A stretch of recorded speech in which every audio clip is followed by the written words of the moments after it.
തമിഴ്നാട്ടിൽ നിന്നും അയ്യപ്പ ഭക്തരുമായി എത്തിയ വാഹനം ഇടുക്കി കുമിളിയിൽ മോട്ടോർ വാഹന വകുപ്പ് പിടികൂടി. നമ്പറും രേഖകളും വ്യാജമാണെന്ന് കണ്ടെത്തിയതിനെ തുടർന്നായിരുന്നു നടപടി. കമ്പംമേട് ചെക്ക് പോസ്റ്റ് വഴിയും ഇത്തരത്തിൽ നിരവധി വാഹനങ്ങൾ കടന്നുപോകുന്നുണ്ടെന്നാണ് സൂചന.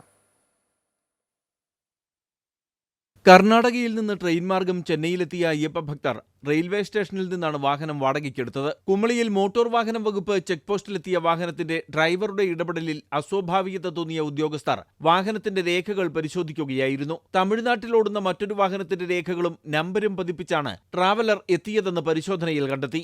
ഞങ്ങൾ അതിന്റെ ചേസ് നമ്പർ, അതിന്റെ ജെന്യൂനിറ്റി അറിയാനായിട്ട് ഈ വാഹനത്തിന്റെ ചേസ് നമ്പർ ഞങ്ങൾ ഡീറ്റെയിൽ ആയിട്ട് പരിശോധിച്ചപ്പോൾ ഈ വാഹനം, അതായത് ഈ ഡ്രൈവർ കൊണ്ടുപോകുന്ന ഡോക്യുമെന്റ് ഫോർജഡ് ആണെന്ന് മനസ്സിലായിട്ടുള്ളതാണ്. ആയിരം പ്രകാരം ഈ വാഹനം ഞങ്ങൾ കസ്റ്റഡിയിൽ എടുക്കുകയും ഈ വാഹനത്തിന്റെ ഡ്രൈവറെ ഞങ്ങൾ കുമളി പോലീസ് സ്റ്റേഷനിലേക്ക് വിടുകയും ചെയ്തിട്ടുള്ളതാണ്. ചെന്നൈ സ്വദേശിയായ ആൽവിൻ എന്നയാളുടെ ഉടമസ്ഥതയിലുള്ളതാണ് വാഹനം. വാഹനത്തിലുണ്ടായിരുന്ന രേഖകൾ ഇയാളുടെ തന്നെ മറ്റൊരു വാഹനത്തിന്റേതാണ്. ശബരിമല സീസൺ മുൻനിർത്തി ഇത്തരത്തിൽ നിരവധി വാഹനങ്ങൾ കേരളത്തിലേക്ക് എത്തുന്നുണ്ടെന്നാണ് വിവരം. മോട്ടോർ വാഹന വകുപ്പിന്റെ പരിശോധനയില്ലാതെ കമ്പംമേട്ട് ചെക്ക് പോസ്റ്റിലൂടെയാണ് ശബരിമലയിലേക്ക് വാഹനങ്ങൾ കടന്നുപോകുന്നത്. ഇതുവഴി ഇത്തരത്തിൽ നിരവധി വണ്ടികൾ എത്തുന്നതായാണ് സൂചന. തീർത്ഥാടകർക്ക് ബുദ്ധിമുട്ടുണ്ടാക്കുന്ന തരത്തിലുള്ള പരിശോധനകൾ വേണ്ട എന്ന നിർദ്ദേശം മുതലെടുത്താണ് ഇത്തരം വാഹനങ്ങൾ കേരളത്തിലേക്ക് വരുന്നത്. അമൃത ന്യൂസ്, ഇടുക്കി.